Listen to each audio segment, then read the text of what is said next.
চলে আসলাম ডেলি একটা ব্লগ নিয়ে। আজকে রান্না করবো গরু মাংস। আর মাংসটা রান্না করতেছি সেহরি খাওয়ার জন্য, রোজার আগের দিনে রান্না। তো এখানে মশলা দিয়ে দিলাম, আদা রসুন দিয়ে মাংসটা কষা নিতেছে। হলুদ মরিচ মশলা, ধনিয়ার গুঁড়ি, জিরার গুঁড়ি 1 চামচ দিয়েছি।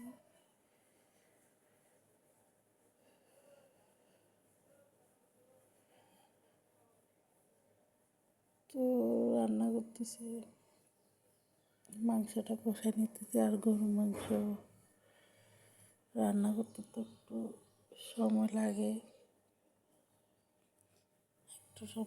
গরু মাংস রান্না করতে, তাই ভিডিওটা লং হবে। তো মাংসগুলো আমি কষাই রান্না করবো, তাই পানি ইউজ করতেছি না। মাংস কষাই নিতেছি ভালো করে। তো সবাইকে মায়ের রমজানের শুভেচ্ছা রইল।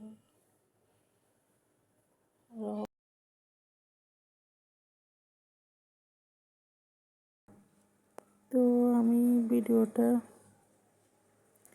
পুরোটা দেখানোর চেষ্টা করতেছি আপনাদেরকে,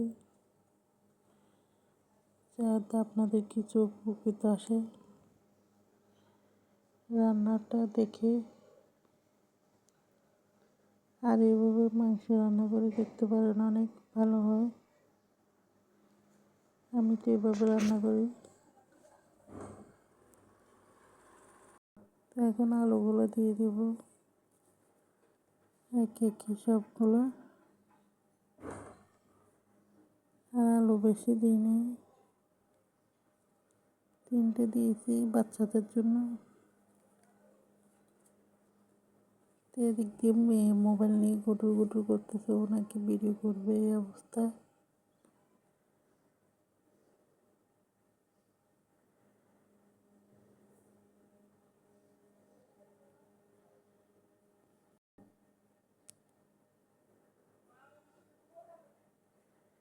তো ভালো করে কষে নিতেছি।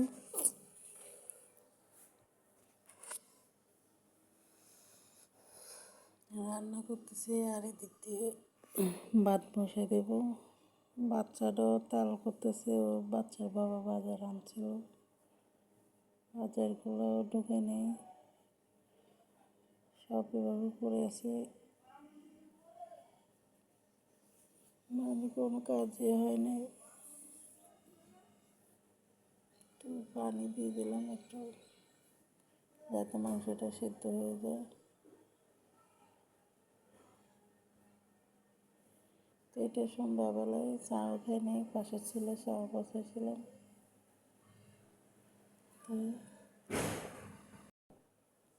তো এত ছিটকাচ্ছে, চুলায় পড়ে গেছে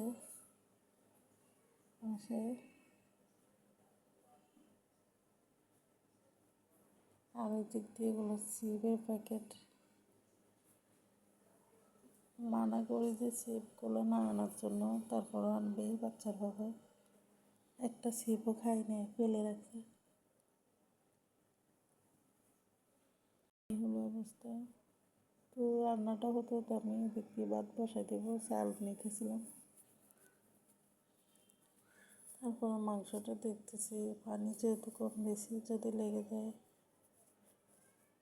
এই অবস্থা।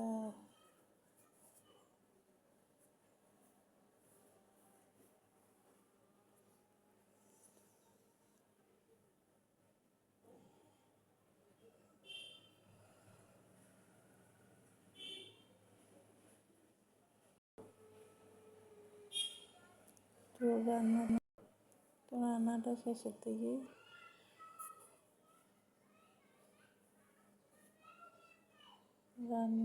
শেষের দিকে, তারপরে বাজারেও একটা ভিডিও আনবো, দেখবেন আপনারা। দেখুন রান্নাটা কি ইয়ামি হয়েছে।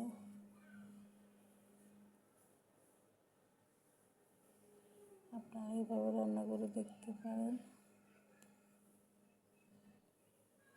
তো ভিডিওটা আজকে লং হয়ে গেছে।